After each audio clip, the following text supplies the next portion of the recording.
Isang mapagpalang araw po sa ating lahat. And welcome po to our 365 Daily Devotion.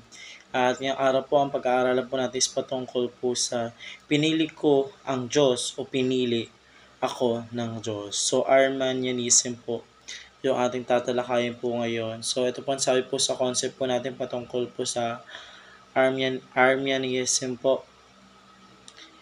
A theological tradition that seeks to preserve the free choice of human beings and denies God's providential control over the details of all events.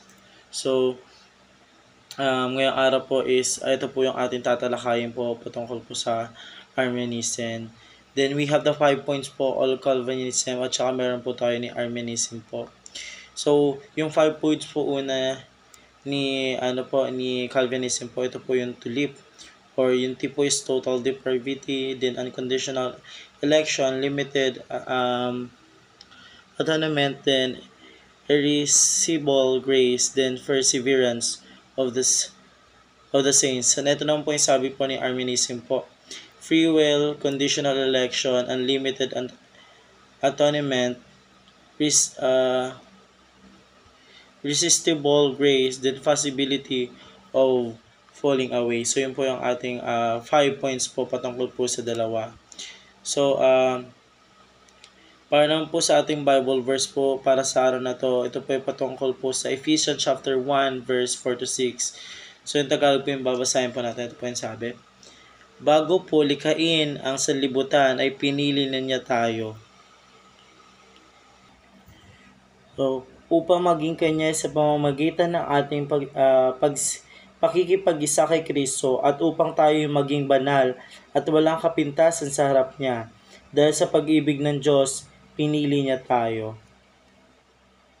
Upang maging anak niya sa pamamagitan ni Jesucristo ayon sa kanyang layunin at kalooban.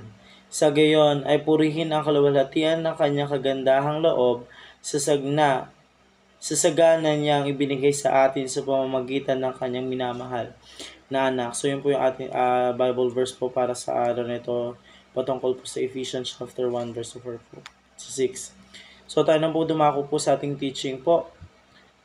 Una, we are responsible while God is sovereign. So pag sinabi po natin sovereign po, ito po yung pinili po tayo ng ating Panginoon Diyos. Then nung pinili po tayo ng ating Panginoon Diyos, we have our own responsible po kung pipiliin po ba natin ang ating Panginoon Diyos or yung tatalikuran po natin. So, yun po yung responsibilidad po natin habang ang ating Panginoon Diyos po is pinipili niya po tayo. So, sabi naman po dito sa pangalawang katuruan po, we choose God because He first chose us. So, pinili na po tayo ng ating Panginoon Diyos, nakita niya po tayo, pinili niya na po tayo. Then, siya po ang una pong pumili po sa atin po. So, we choose God because He is the first chose us po. So, una na po choose po tayo ng ating Panginoon Diyos. Then, choose din po natin siya. At then po kasi, kung totoosin po, pinagtanggol po tayo ng ating Panginoon Diyos. Binigay niya po yung kanyang sarili po para po iligtas po tayo sa lahat po ng kasalanan pong nagagawa po natin dito sa mundong ibabaw po.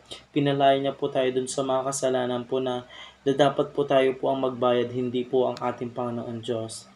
So, pangatlong katuruan po, we are eternally saved in Christ. So, hanggang sa ngayon po, hanggang sa kalukuyan, hanggang sa kamatayan po natin, hanggang kabilang buhay po, we are eternally saved po sa pamamagitan po ng ating Panginoon Diyos, sa pamamagitan po ng faith po natin na pinapakita po natin, na pinaparamdam po natin sa ating Panginoon Diyos, is we are totally saved hanggang eternal life po, or sa buhay na walang hanggan.